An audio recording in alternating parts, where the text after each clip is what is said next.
Real estate consumers tend to place their attention on the markets receiving the most media headlines, which primarily are the ones that have shown the biggest growth in the past month or the latest quarter or year. But that's not the best measure of which locations have been showing the best growth. To get a better picture of locations that outperform, you need to look at longer time frames, such as the past 3 years, not the past week or the past month, as media tends to do. News media continues to obsess over the Perth market, where prices currently are rising the fastest, and they tend to imply that this boom will keep on rolling for years to come. But it won't. Perth has already had a couple of years of major price growth, and there are already signs that the market may have peaked. One of the things that would be more useful is for the media to take a broader focus of price performance, to give consumers a more enlightened picture of where the best growth has been. For example, where in Australia have we seen the biggest growth in property prices over the past 3 years? It would no doubt surprise many to learn that there are a dozen regional centres across Australia which have had considerably higher growth since 2021 than Perth has, and most of the other capital cities as well.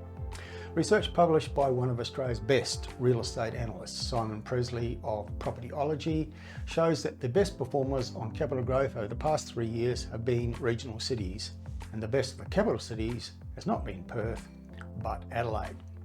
So which location has recorded the highest growth in median house prices in the past 3 years? Well, according to Propertyology, the answer is Bundaberg in regional Queensland, where the median price has risen 63% in 3 years. Now, close behind comes Wagga Wagga in New South Wales, which has grown 56% over that time.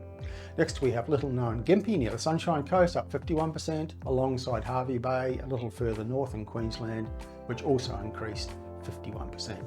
In fifth place, we have the first of the capital cities, Adelaide, which is up 50% on the pricing levels of 2021.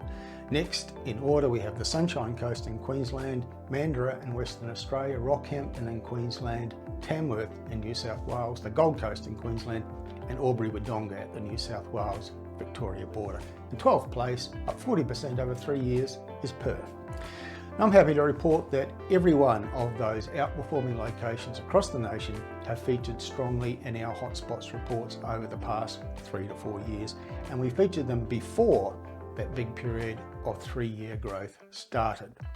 In the 2020 editions of our National Top 10 Best Buys report, the Sunshine Coast was our top pick and went on to become a national leader on price growth over 3 years. In the 2020 to 2021 editions of Best Buys, Bundaberg, Tamworth, Albury-Wodonga, Wagga Wagga and the Gold Coast, as well as key locations in Perth and Adelaide, all featured on our national top 10 list before the 3 years of big growth happened. And remember that back in 2020 and early 2021, economists and the media were telling us that prices were going to crash everywhere. We simply did not agree, and we got it right. This speaks to the essence of intelligent investing, assessing good research reports that tell you where the highest growth will be before it happens, not diving into markets where the media says prices have grown the most in the past month or the past year. Well, that is the essence of bad investing.